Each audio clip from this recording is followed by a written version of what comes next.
Do you guys have a bolt action or any type of long range setup at all? Maybe a like AR-10 style or a DMR AR-15? If not, I want to show you a good option here that you can pick up for a wonderful price. Keep watching. We'll get to the range stuff here in just a moment. Just wanted to talk about some of my thoughts with this rifle and setup itself. This is the Ruger American. This is the first gen. They just came out with a second gen, I believe, like within a year about. Too bad I didn't wait a few more years because I've had this rifle about 4 years.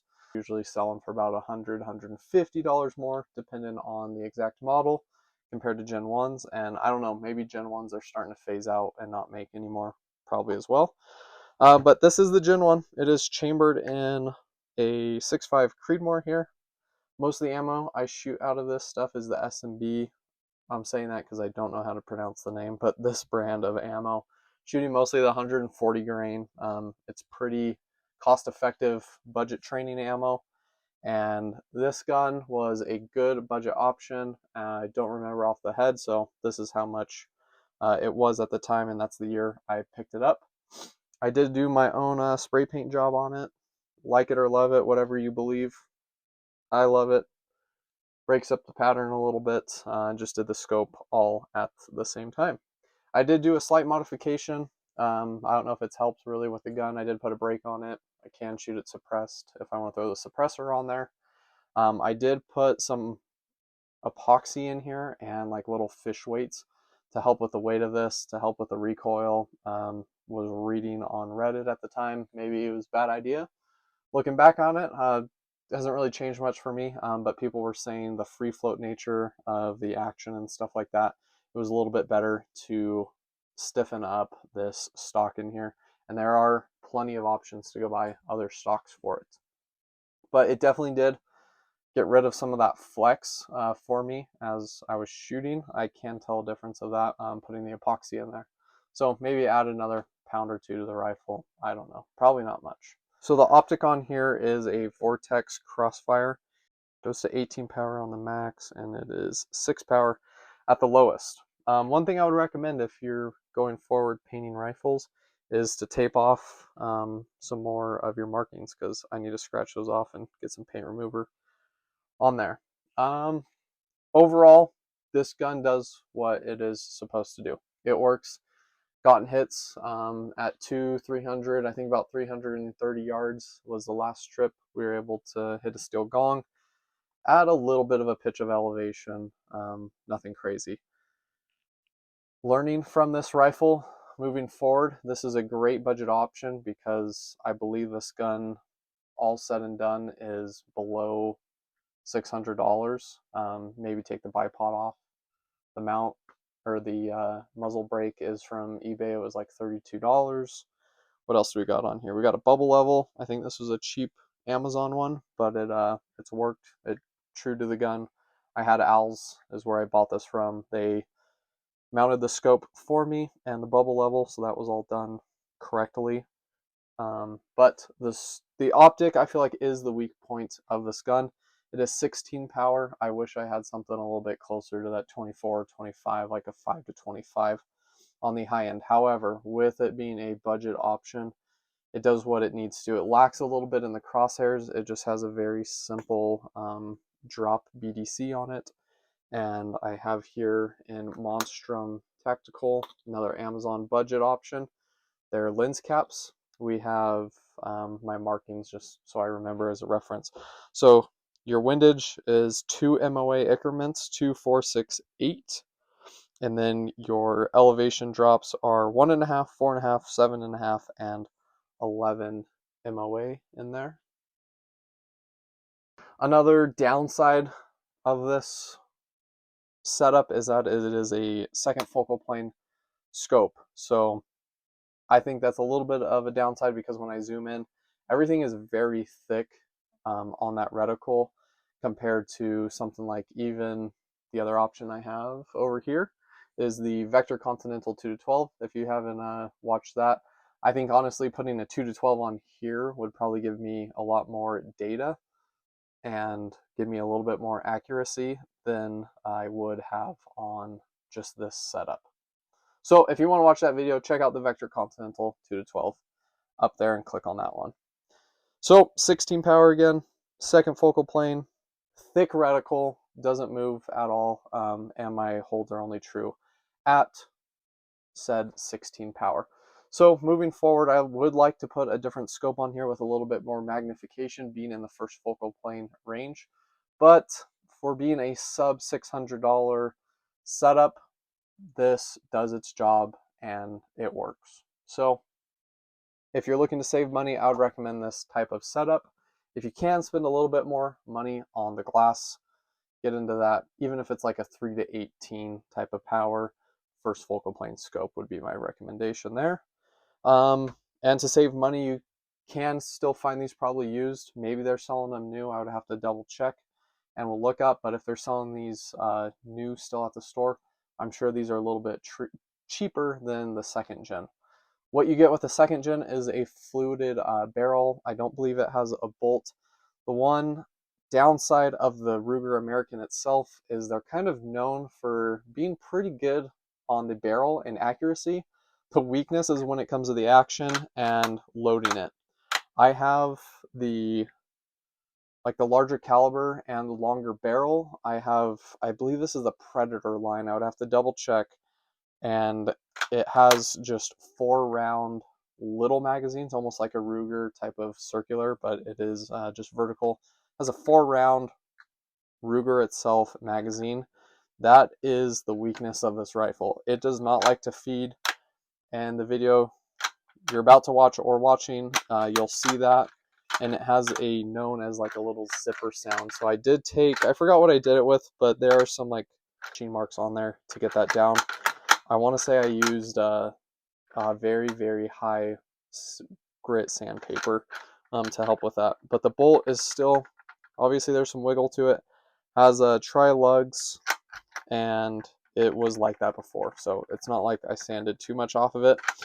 What the problem is with the magazines is they cant a little bit in the load when they are loaded, and that bullet does not have like enough upward angle to hit the feed ramps or feed lips in here and go up. It just wants to go like almost down or straight forward, and it doesn't get up into the chamber at that point. So the best thing I have found is leaving the magazine in so the bolt doesn't fall out if you miss, and just hand loading it every single shot. If you do, the best thing to do, little hack, just to solve that, is put a lot of pressure right here where the magazine would go and help with that front part, push it up, and then just doing very hard and fast cycles on the bolt to get it to feed a little bit more reliably. So downside, the Gen 2 seems like they've kind of cleared that up. It's has a little bit better reputation. This is a budget setup, so there's going to come with a little bit of just weird flaws or quirks that you need to work around. Does it still work? Yes, at the end of the day, it will get its job done.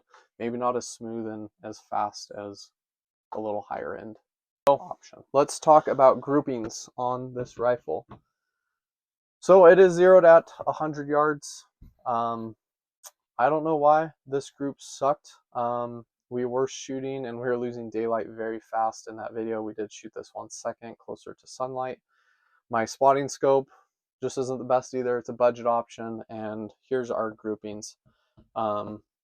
My setup was nothing. I didn't have it in a lead sled or anything. We just had it on a table. We did have front bags for a bag rest, and that was it.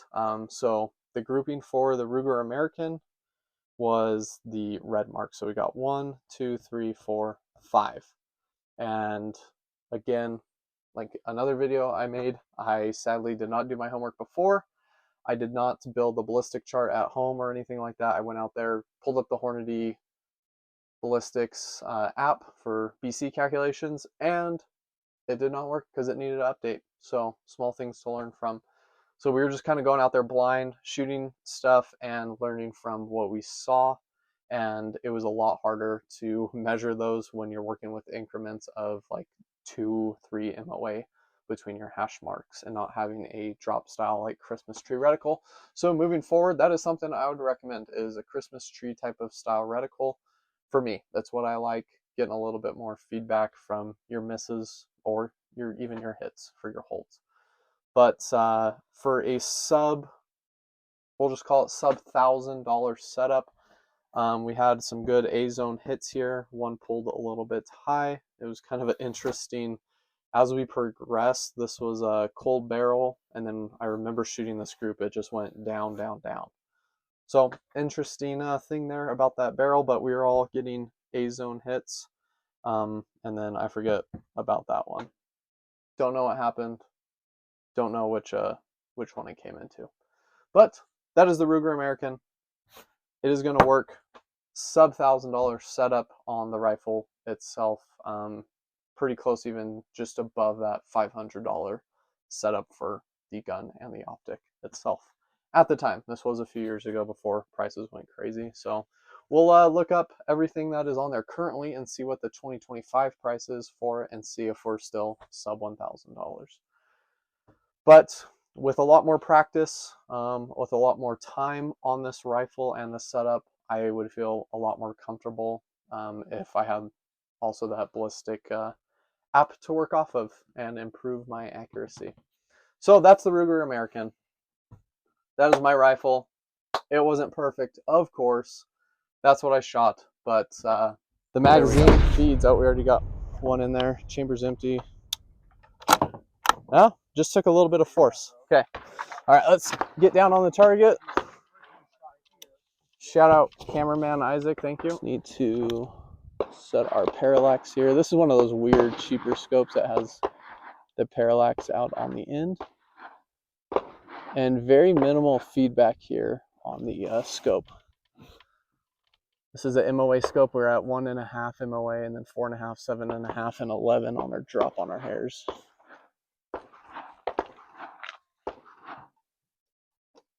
Okay, I'm at about 6-7 power. Okay, going hot.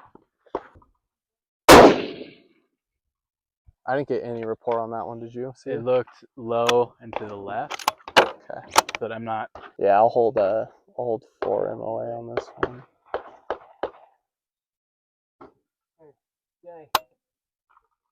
What? Didn't it feed? How did that? All right, there's your classic Ruger problem, not feeding. Had the trigger pull and everything. I believe that fed. Okay, that one did feed. It seems like this action, you just have to rack this thing for some reason. Dead center. Dead center. Okay, yeah. So 4 MOA on that, or about 4.5 is perfect. Okay, we'll do a 3-shot group on the far left paper. All right, we're gonna go center mass on the left silhouette. You on that, Isaac? Yep. Then about shoulders, just above the shoulder neckline on this one. So another round that did not feed.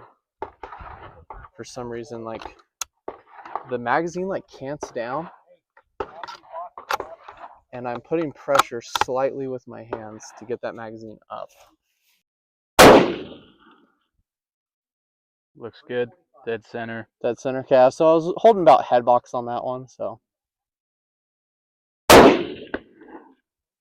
Sorry, that range trip was very last minute. Had some free time pop up. Was literally 20 minutes before I was on the road. Came up with the video idea. I knew what I wanted to do, but didn't have the most time to prepare for it and get everything set up. But that's what you got. That's the content, sadly, we posted. But hopefully you're able to learn. A lot of learning lessons that I've learned while going out and shooting now from this channel. And that's what my whole goal was, guys, was to learn, become a better shooter, and share my mistakes with you guys. So hopefully next time you go to the range, you're able to learn more, be more cost effective in your training, and more time effective with your training that you get. Because as tactical dads, we probably don't have a lot these days. All right, guys, as always, we'll see you in the next one, because it is family time. Thanks for your support. If you like this content, guys, please leave a like and a comment or share in any type of way. We're a newer channel, we're a growing channel, so I really appreciate the support. No sponsorships here. All my own products so far, all my own money going into this project here, and ongoing cases. All right.